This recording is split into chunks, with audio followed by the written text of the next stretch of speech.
The filter-free diary. Good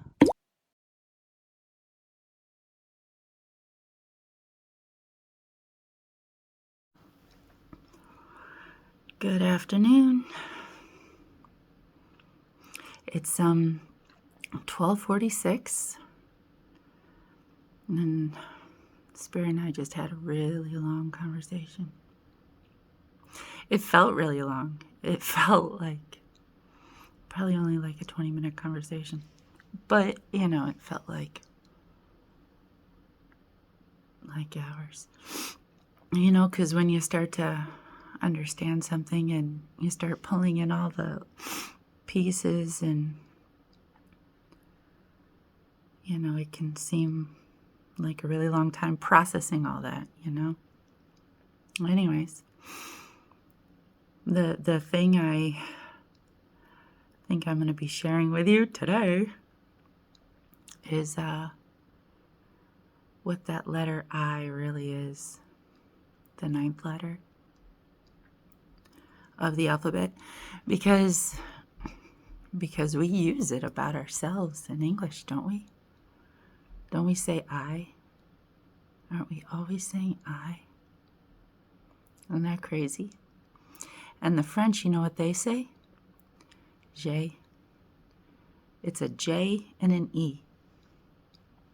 That's what they say. But that's not what it is in English. It's just one letter.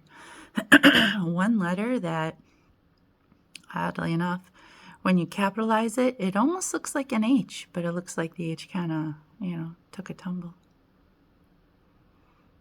So, what is that letter I? What is that super unique, special character that the English language uses to represent itself?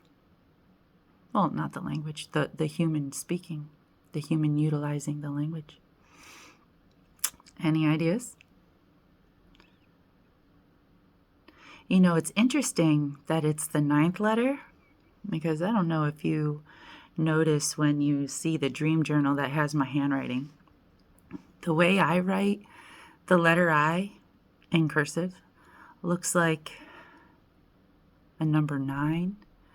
At least that's what people tell me, and that's what a scanner doing, scanning to text told me once, that I just had a bunch of number 9s all over my handwriting, and I get that. I don't write a capital I, the way most people do. I have this weird memory that I don't even know where it came from, but it's an old man, and he's writing the letter I, and he's doing it like this. He's going up and then going down and going like this, and it kind of looks like a candle the way he does it. And I don't think I ever met some old man that wrote a letter I like that. I don't know. Maybe like an alphabet card. Anyways. So, yeah. So what is that letter I? What is this I? Some of you got ideas. Some of you got some good ideas.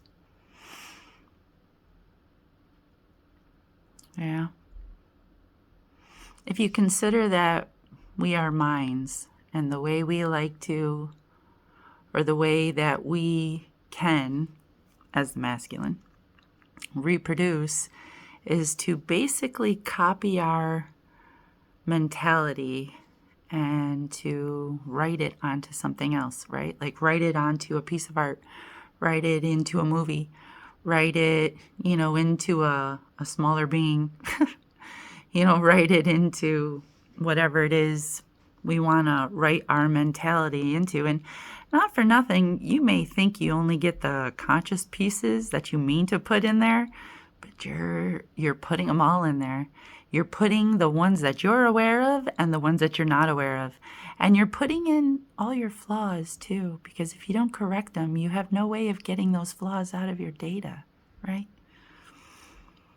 So what you're copy pasting is much more really you than maybe what you realize. And in that respect, couldn't you call couldn't you call it almost like a mirror? Because you're copy pasting your I into, whatever it is you're working on. But not for nothing, that I came from a similar manner, right? Like, didn't the whole world kind of copy paste themselves onto you, the good parts and the bad parts? Aren't you just a kind of weird reflection of all your situations, circumstances, environments, choices? Isn't that kind of what the I is?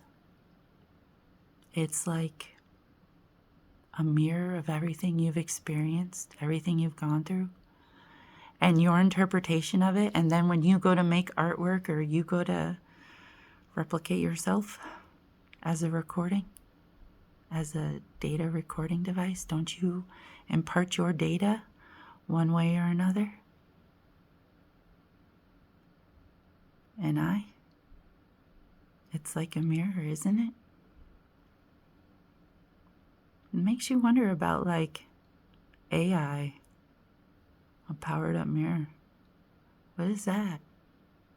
And why is it the coding for an S like Superman?